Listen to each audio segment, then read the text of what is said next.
আসরে যে দীনকৃষ্ণ ঠাকুর ক্লাস 6-এ পড়ে। ইনি দাবি করছেন যে দীনকৃষ্ণ ঠাকুর ক্লাস 6-এ পড়ে।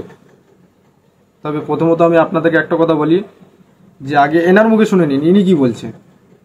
ক্লাস 6 পর্যন্ত পড়াশোনা করেছিল হাত চাপড়া স্কুলে, তারপরে এক মাস্টারমশাইয়ের কাছে গান শিখে। তো আমি আপনাদেরকে বলে রাখি, সত্যি যদি তিনি যদি ক্লাস 6-এ পড়ে থাকে তবে আমি একটা কথা বলবো, এদের লজ্জা থাকা দরকার।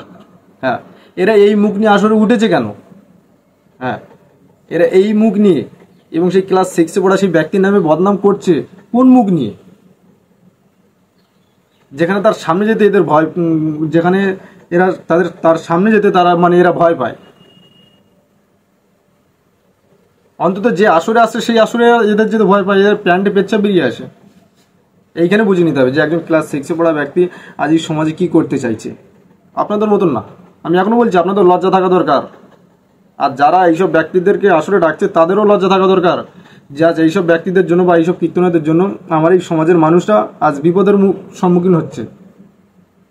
এবার অনেকে প্রশ্ন করতে পারে যে কী কারণে, যেখানে এই যে শিক্ষা জগতের শিক্ষক যে নিজে দাবি করছেন যে আমি বহুত বড় পণ্ডিত, বহুত বড় কীর্তন জগতের কীর্তন সম্রাট। কীর্তন সম্রাট কাকে বলে সেটুকু এনার জ্ঞান নেই। হ্যাঁ, ইনি যে শাস্ত্র অধ্যয়ন করেছেন, ইনি যে এত ধর্মগ্রন্থ পড়েছেন, আমি তো বলছি এনার সেটুকু জ্ঞান নেই। কারণ একটা ভরা আসরে গিয়ে যেখানে সমাজের মানুষকে একটা বিপদের সম্মুখীন হতে হচ্ছে, বা সেখানে সমাজের মানুষদেরকে এমন এমন তিনি তথ্য দিচ্ছেন, সেই তথ্য বা সেগুলো যদি তারা যদি পালন করে তারা সত্যিই মৃত্যুর কারণ হবে, তাদের মৃত্যুর কারণ হবে। কারণ ভরা আসরে ভরা সমাজের সামনে তিনি বলছেন যে গলায় তুলসী মালা থাকলে সাপে কামড়াবে না, এমন তথ্য তিনি ভরা আসরে ভরা সমাজের সামনে তুলে ধরেছেন। তাহলে ভাবুন না ইনি কতটুকু শিক্ষিত, ইনি কতটুকু কীর্তন জগতের কীর্তন সম্রাট। এদেরকে বলে কীর্তন জগতের কীর্তন সম্রাট, এদেরকে বলে যে এরা শিক্ষায় শিক্ষিত আছে। সবচাইতে বড় মূর্খ এরাই, যারা আজ এই সমাজের মানুষকে ভুল তথ্য তুলে ধরছে, আজ যারা সমাজের মানুষকে মৃত্যুর মুখে তুলে ধরছে, বলছে গলায় তুলসীর মালা থাকলে নাকি সাপে কামড়াবে না, বিদ্যুৎ পড়বে না, এইসব তথ্য সমাজের সামনে তুলে ধরছে।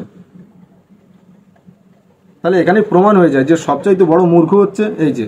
তো এই ছিল আজকের মূল উদ্দেশ্য, যেখানে একজন 6-এ পড়া ব্যক্তি আজকের সমাজে একটা সচেতন আনতে চাইছে, একটা সমাজের কলঙ্কমুক্ত সনাতন ধর্ম একটা গড়তে চাইছে, যেখানে অন্ধবিশ্বাস কুসংস্কারগুলো বন্ধ করতে চাইছে।